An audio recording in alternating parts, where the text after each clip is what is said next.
Inti dari hidup sejati, jangan mengejar, tapi menciptakan ruang kosong.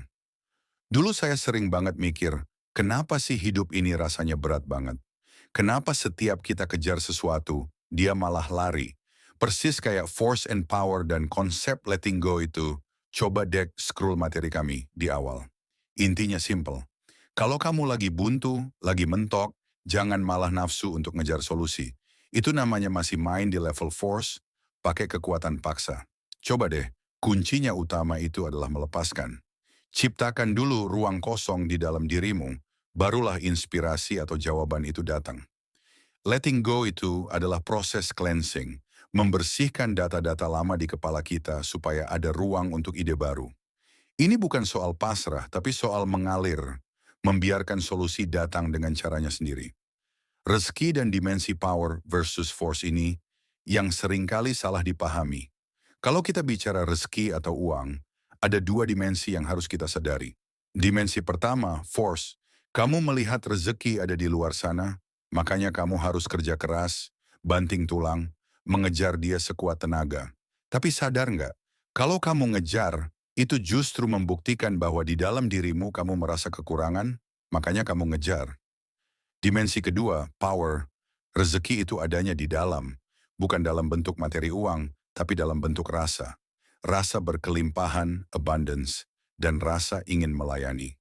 Ketika motivasimu berubah dari saya mau cari untung dan uang, menjadi saya mau berguna dan melayani lebih banyak orang, maka uang itu datang otomatis sebagai bukti, proof dari niatmu, bukan lagi sebagai tujuan. Jadi fokusnya bukan pada materi, tapi pada feeling dan vibrasi di dalam diri. Trust bukan sekadar belief, percaya. Seringkali kita bingung bedain trust sama belief. Sama-sama percaya, tapi beda total. Belief itu instant, kamu bilang percaya ya sudah. Tapi trust itu butuh proses, butuh dibuktikan, butuh diuji. Makanya ada istilah building trust. Sama kayak hubungan, butuh berantem, baikan, diuji, baru ikatannya kuat. Trust juga harus diterapkan pada praktik spiritualmu. Kalau kamu sudah trust dengan proses, tidak akan ada keraguan lagi. Nah, kalau lagi praktik meditasi atau letting go, terus tiba-tiba bosan, jenuh, atau hambar, itu wajar. Artinya kamu terlalu memaksakan diri, kamu nggak enjoy. Kalau sudah begini, ya istirahat dulu. Cari kegiatan lain, jangan dipaksa. Karena yang terpenting dalam proses spiritual itu adalah rasa yang damai dan bahagia, bukan keterpaksaan. Revisi pola pikir finansial. Boros itu perlu. Sekarang mari kita bicara soal ekonomi yang sering dibenturkan sama spiritual. Banyak yang bilang harus irit, jangan boros. Tapi coba lihat, orang kaya itu nggak takut boros karena mereka punya mindset abundance. Kalau semua orang irit, ekonomi bakal mati, deflasi.